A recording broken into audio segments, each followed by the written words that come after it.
ओम साईराम नमस्कार सांग माने देखंतु मु आज कौन बनाऊँगी।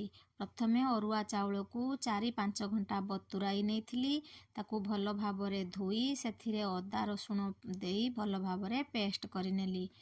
ग्रीन अनियन को भल भावरे धोई छोट छोट पीस करी काटिनेली। से पेस्ट करी रखिथिबा चाउल, 1 चामच बेसन, अल्प हलदी, लंका, जीरा, धनियार पाउडर, गोटा जीरा, स्वाद अनुसार लुण दे भल भावरे मिक्स करिनेली।